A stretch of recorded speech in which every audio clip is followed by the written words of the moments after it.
I am Dr. David Maddow, along with my brother, Dr. Richard Maddow, and welcome to the next episode of the Dental Practice Fixers podcast. Hey, Dave, before we start our secret shopper calls today, I just want to say a couple things. We just finished speaking at the Seattle Study Club of Tampa, and it was a fantastic group. We met some super cool dentists and team members, actually helped them raise a couple $1,000s for dental charity, and it was a ton of fun, don't you think? It was really, really good. We had a great day. A lot of energy in the room, a lot of learning. It was fantastic. Yeah, we did our Insider's Guide to Dental Practice Success. And if you have any influence with a group, whether it's a study club or your state organization or AGD or anything in between, let us know. We'd love to come speak for your group. So real quickly, a couple gigs we have coming up. January 23rd, the Rocky Mountain Dental Society in Denver, Colorado. February 20th, Star of the South meeting in Houston. March 13th, the South Charlotte Study Club in North Carolina. And we'd love to put your group or organization on that list. So it will be one of the best days you ever have in dentistry. As a matter of fact, Dave, we got a really funny compliment. I don't know if you remember from this dentist. He came up to us at lunch and said, well, normally I just go to the morning of these sessions and I have a 1 o'clock tea time with my buddies, but I'm texting them right now to let them know that I won't be able to make my golf game because I'm enjoying this course and learning so much. I'm staying all day. So, hey, we'd love to do it for your group. That was one of the best compliments we've ever gotten. I think. We were both cracking up. It was great. Somebody to tell their buddies they're canceling their golf tee time. Now that's the ultimate compliment. I mean, you don't get better than that, right? Especially if you're a golfer, which neither of us really are, right. But I think we both appreciated the gravity of the situation. So, hey, we got two great calls. Yeah, I was going to say, by popular request, more calls. Yeah. So, Rich, we haven't even figured this out before the show. Who's going first? We both have a really good call today. I know that. Who's going first? Who do you want to go first? Go ahead. You can go first. You want me to go first? It's a good one. It's a good one. Let's do it. Yeah, let's do it. I'll just say, if you miss either of these calls, you're missing a huge learning opportunity and actually some amusement as well. I hate to say it. So let's get it rocking, man. There's always a little amusement factor here, right? Exactly. Okay, here we go. Can I help you? Hi, yes. I have a question. My family and I moved into town a short time ago, and we're looking for a new dental office. But my wife actually had a question she wanted me to ask you. How important is flossing? Is flossing like super important, or is it like fairly important?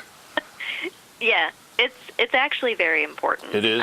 Okay. As you eat and as you use your teeth every day, little pieces of food and calcium buildup and all kinds of things get into the space between your teeth. It seems like there isn't very much space between your teeth, but there is. There's enough space, and that is generally where a lot of cavities start. So flossing each day takes away all the buildup from the day, and it is very important. So you want to scale from 1 to 10, you give it like a 10 or maybe a 9? Well, I mean, on a scale of 1 to 5, I've given it a 4.8 maybe. Oh, that's a good one. Unless you're in love with cavities. If you like cavities, then definitely do not floss. And it was from my wife. I kind of get it, but she wanted me to just ask for sure. So that's a good 4.8. I'm going to tell her 4.8. But there's lots of different things. If you don't like, personally, I don't like to use dental floss, but they do have, there's like a stick and it has a head on it, and that's much easier to use, especially if you have a smaller mouth. That sounds a little difficult. There are also water picks, right. Which are, you plug them in, and those are wonderful as well. And they're as good as flossing would be? Well, I do both. Okay. Okay. The water pick isn't going to get everything that, something physically going in there other than right. water Sure. would get. Yeah. But it is a good start if you've never flossed before. Sure. Well, that's a great answer. I'm going to pass it on to my wife. I really do appreciate your time. Thank you so much. No problem. Thank you very much. Okay. Bye. Okay. I'll tell you. A classic example, well, so many things, but one thing is, this is one of those things we've been teaching for decades, it seems like, is not to get clinical over the phone. And even though this is a pretty light topic, is flossing important? She started to really give some clinical information. She's giving flossing alternatives, making assumptions that you might be the right candidate for a water pick or for, I don't know what she said, the stick with the head on it, which was a really weird phrase. Already she's telling you what the best flossing or alternative to flossing is for you before the patient's even examined, which I thought was pretty weird. Yeah. And I'm going to make this clear, Rich. It's unlikely that an office is going to get an exact question like this. It may happen, but that's not the purpose of the call. The purpose of this call is to show that, yeah, you might be asked some weird question, whatever the question is, but you have to stay on topic. Rich, I've been doing a lot of mentalism lately and reading minds, but there's no such thing as really, truly reading minds. It's a lot of it is misdirection and getting people to doing something that somebody's not really expecting. And so this is a great example. It was total misdirection. I said to her that, we're new in town. My wife and I are new in town. Great opportunity for 2 new patients and maybe a family. But I asked her a question to misdirect her intentionally and totally threw her off, and she didn't get back to the main point. Let's get you in for an appointment. Yeah, it was a complete lost opportunity. She did a few other funny things too. I like how, I know what you're going to say. Relevant of nothing, maybe. How you asked her for a scale of 1 to 10, and then she switched it from 1 to 5. It's funny. My son Steven was just telling me that that at an Indian restaurant, typically the spice level is 1 to 10, but when he was living in the Midwest in Cincinnati, all the Indian restaurants there did it from 1 to 6, which what? That was just their scale. So maybe where this office was, they only did 1 to 5. She didn't also, not that it would help getting the patient in, she totally focused on flossing for cavity prevention, didn't even mention that it's for prevention of periodontal disease, but she should never have gone there in the first place. I agree. She should have said, okay, you're new in town, you have some questions about flossing, let's get you in, let's make an appointment, come in and meet the doctor, meet the hygienist, we can answer all your questions. Boom, so done, sign form, next. Bingo. That's all. That's all she needed to do. Yep. Yeah. Need we see any more? I don't think so. Again, classic case of just misdirecting. There's so many ways that somebody that's answering the phone can get misdirected. And you have to get back on topic. And remember, the most important thing is get the caller or get the caller's family into the appointment book. That's all you have to do. Yeah. On topic was you've got 2 potential new patients. They want to come in. Let's get them appointed. Bingo. Bingo, done. End of story. Yep. Sign form. Case closed. What else?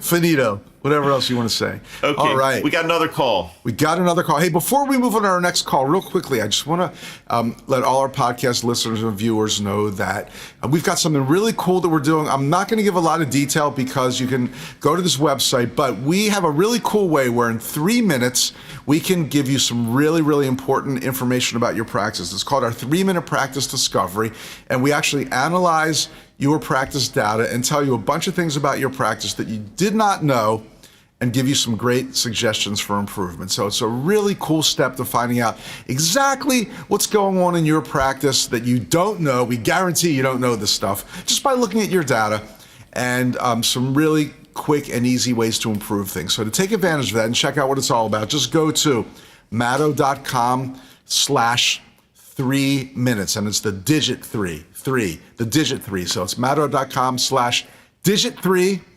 minutes. And you'll see what it's all about. Check it out. It's really, really cool. And again, absolutely no charge.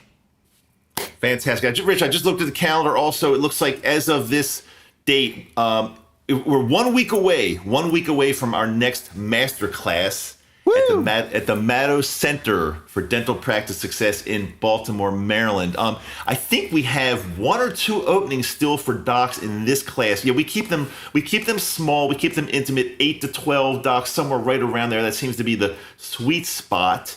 But it's a day of intimate learning, practice building, get to ask questions. Rich, not only are Rich and I there, Rich and I, not only Rich and I there, but our team, especially our coaches, we always guarantee to have at least one of our coaches there at a master class. We'd love to have you there. There's no charge for doctors. It's on a Saturday, so you don't have to mark patients off the schedule or anything like that. Easiest way to find out about not only this one, if you can't make this one, we'd love to have you if we still have any openings by the time this comes out. But if you can't make this one, but you want to come to a masterclass to really improve your practice, simply go to masterclass.matto.com. We would love to hang out with you. Cool. All right. Hey, let's get to our next call. Jennifer, could you hold, please? Okay. Thank you.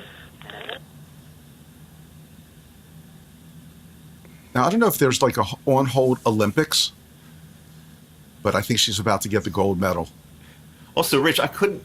While we're on hold, we're still on hold, right? We're going to be, yeah. Did it sound like there was like an echo chamber, or was just? Yeah, but that might have been my recording device. So we'll give her the benefit of the doubt. We can't blame that on her, right? Yeah, but pretty much she just answered, gave the practice name, and said, "Hold, please." Okay. A great way to start a call. Not even. It's as I'm doing this call, it's 3:38 p.m. and she answered, "Good morning." Nice. Is that true? No on hold. Yes. No on hold music. No office on hold message. No beeps. Not exactly sure what's going on here. Yeah, so she answered, "Good morning," in the late afternoon. Guess I we'll like find the out. fact that there's like several layers of comments here. I know, I was going to say, Always fun. If you listen to this podcast and you're a little confused, now I'm whistling. I was doing this as making the call live, and now Dave and I are listening to it and making comments on top of comments. We could maybe add like a third layer at some point. That would be really, but this is an extraordinarily long hold time. Yeah. This is not right fake. now. It's over a minute 10 right now of hold. I mean, if you can whistle the entire Andy of Mayberry theme song while on hold, that's way too long. I'm surprised you're still holding for her. I really am surprised. well, I mean, nobody would hold this long. Nobody would, but I think the fact that she answered "Good morning" in the afternoon made it very intriguing. So, You want to see what she's all about? exactly. So is that like a technique? Answer like with a weird answer and then say hold please, but the way you answered is wrong, and Would not recommend it.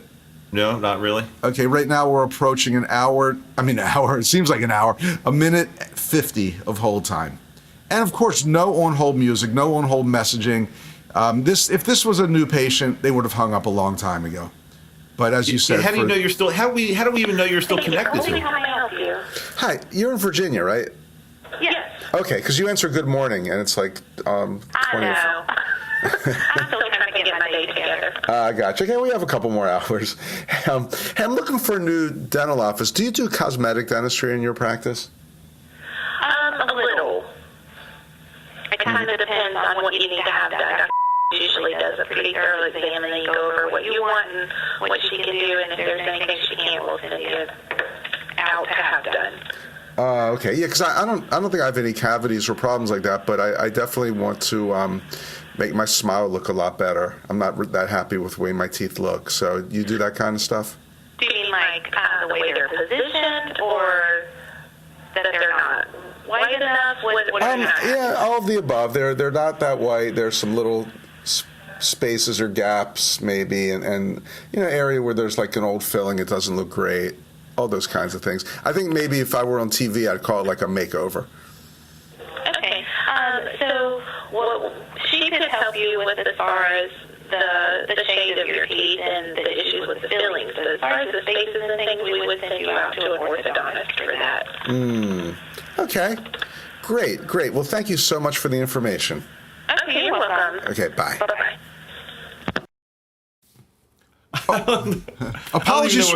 Apologies about the echo, but go ahead. That's okay. It was worth it because I mean, well, first of all, the first question you asked, like, do you do cosmetic dentistry or cosmetic? And she said a little bit. What an answer! A little bit. That was perfect, wasn't it? That's a perfect office I'd like to go to. A little bit.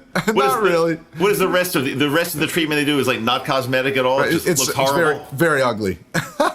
I mean, okay, like the way you described it, the way you came on and introduced yourself, that you need a lot of work, and you even used the term at some point, like full mouth makeover, smile makeover, something like that, whatever it was. I mean, Could there be a better patient that calls on the phone that needs to come in? It sounded like you needed a lot of work.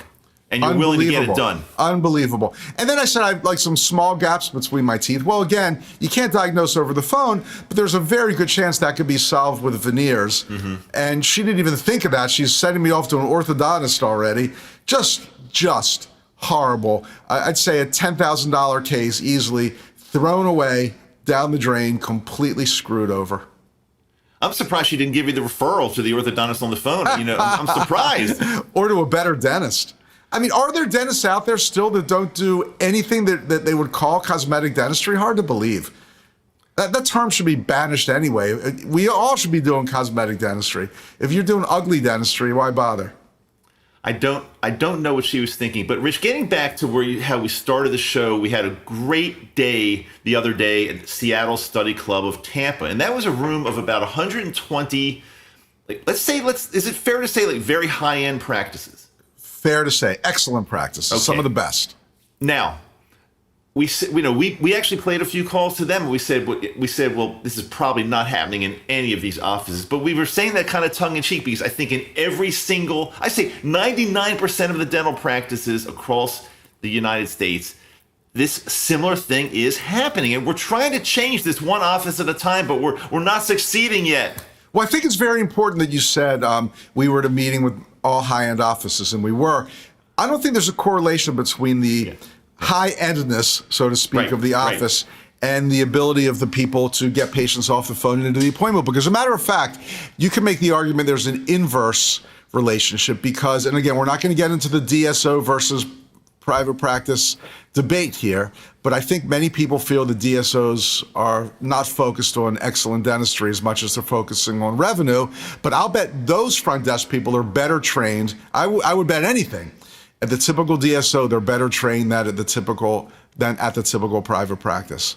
Well, it's a shame. I would agree, and also I'm gonna bring back something from way in the past when you and I were in the very, very early days of making these calls. And we were the first to do this. There are people out there that say they kind of invented this, but let's face it, you and I were doing this like decades ago.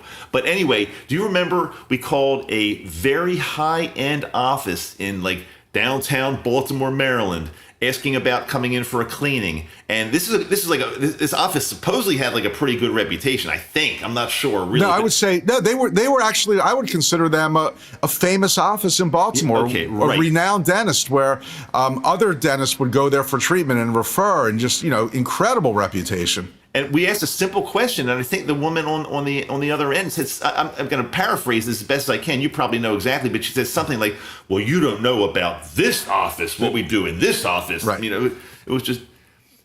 And that she was horrible. She was snobby. Example of a very high-end office totally turning off a caller and not getting them into the appointment book. So I think it reaches throughout every type of practice for sure. Yes, the quality of the dentistry performed at an office doesn't seem to have a relationship to the office's ability to get patients off the phone and into the appointment book, as we say. So, hey, always stuff to learn. We get a lot of people on Facebook and by email saying, please call my office. I think we're going to do really well. If you want us to call your office, send us an email. Best way is simply maybe info@matto.com. If you send us one, give us permission. We will call your office and let's see how you do. Maybe you'll be stars on the dental dental practice fixers. Stars mean you'll get an A instead of an F. That would be great. By the way, Rich, we didn't really officially grade. Are we double F? Double F. So are we back to the pass fail or are we back to A through F? What do you think? Well, I like pass fail better, but sometimes I take it back. Sometimes I'd like to give A through F because there are varying levels of not goodness, I think you could say, hey, if they didn't attempt to make the appointment, that's always an F, but maybe we can be a little kinder than that. In any case, I give both these people an F. I hate to say it. They were both nice, but I'm in agreement. No attempt whatsoever to get the caller in. Right. None. Maybe next episode we're going to have one that is just perfect. Let's find out. Let's hope so. All right, so thank you so much for listening or viewing the Dental Practice Fixers podcast. I'm Dr. Richard Matto. Along with Dr. David Matto. Thanks so much for being with us, and we will see you next time.